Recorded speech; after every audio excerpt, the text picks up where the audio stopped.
Welcome to another episode of Ranting with me, the Joker.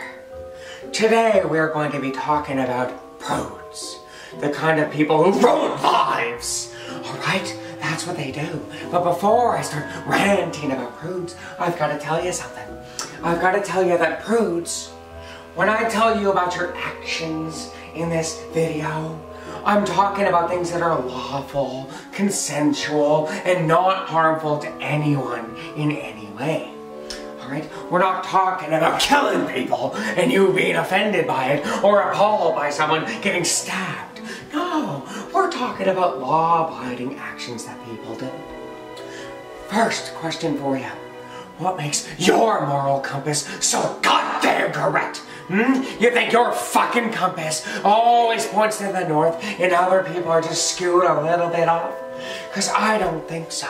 And I've got several examples and reasons why this is not so.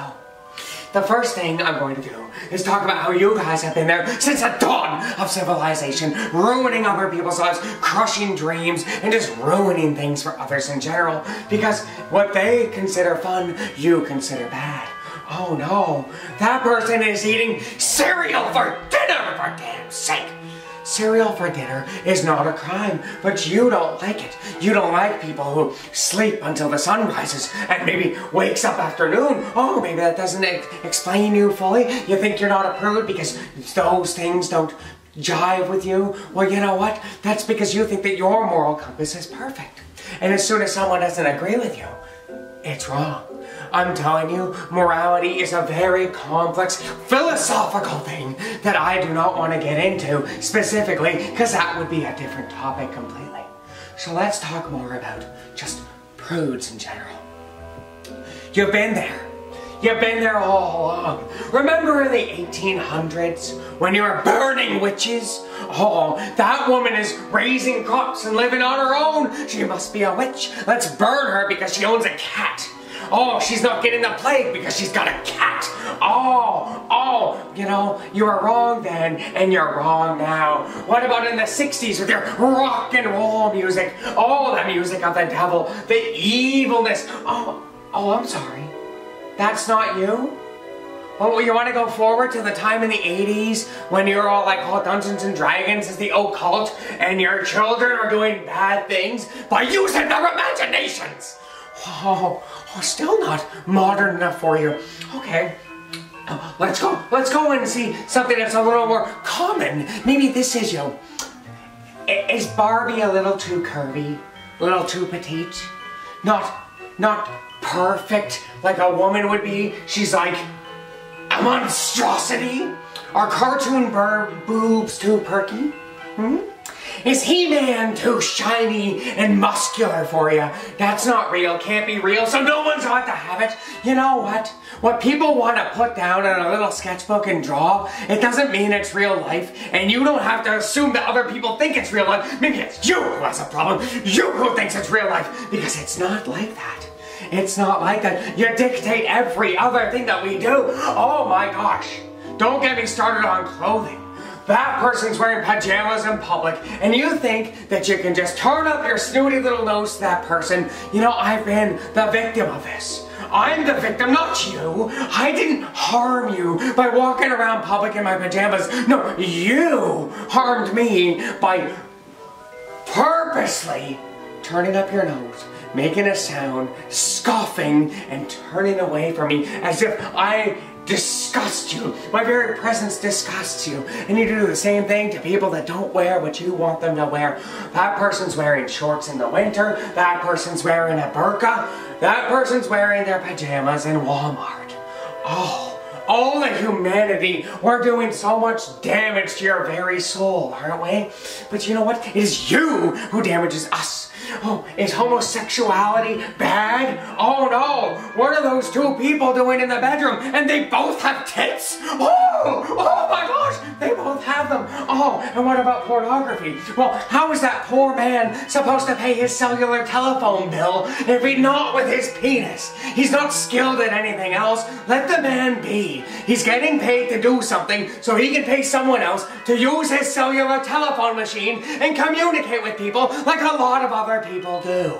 Right? Right? There's lots of that. Oh, is that too offensive? Well, what about the eating and sleeping thing that I said? Oh my gosh.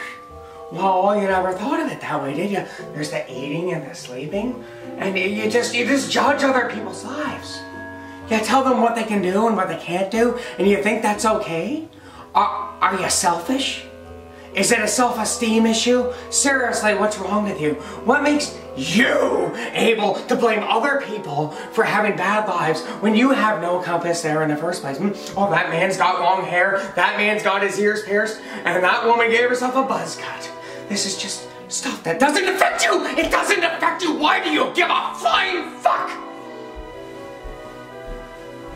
Oh, wait, I had one more point I almost forgot. I almost walked out without mentioning that you guys like punishments that don't fit the crime. Do you guys remember, maybe you don't know, but I'll tell you the story anyway, the Hydro One worker who lost his job because he was catcalling? He was unprofessional and he lost his job. If you lost your job for being unprofessional, we'd all be on social assistance. I'm telling you right now, the woman who got catcalled to, she probably didn't enjoy it. And he did deserve to be punished for doing some unwelcome behavior because somebody was harmed by it. I got to that before. Somebody was harmed. Oh, there's consequences in this world. There are consequences for doing things.